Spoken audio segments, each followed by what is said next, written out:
White అంటే ఏంటి, చాలా సైలెంట్గా ఉంది.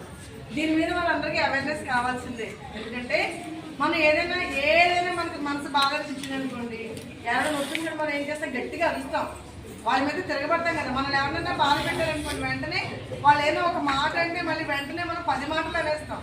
సో దానివల్ల ఏమవుతుందంటే మనకి బాగా కోపం పెరిగిపోతుంది. సో దానికంటే కూడా ఒక సమస్యకి పరిష్కారం ఏంటంటే చాలా కామ్గా ఉండడం.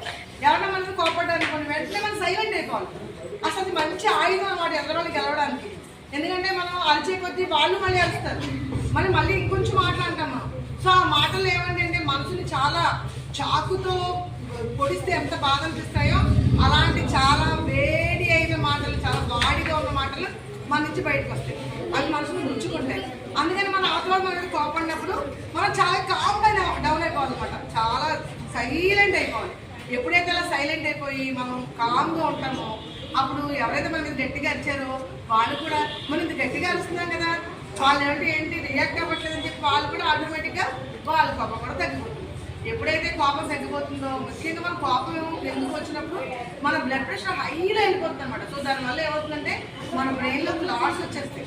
అలాగే క్లాట్స్ ఉన్న వాళ్ళకి అవి పగిలిపోతాయి. సో ప్రాణానికి చాలా హానికరం మనం కోపంగా ఉండడం. సో మనం ఏం చేయాలంటే అందుకని మనం ఎలా ఉండాలి, చాలా కోపం వచ్చినప్పుడు మనం సైలెంట్ అయిపోవాలి. అవతల కోపం వచ్చినా సైలెంట్ అయిపోవాలి, మనకు కోపం వచ్చినా సైలెంట్ అయిపోవాలి. సో దాని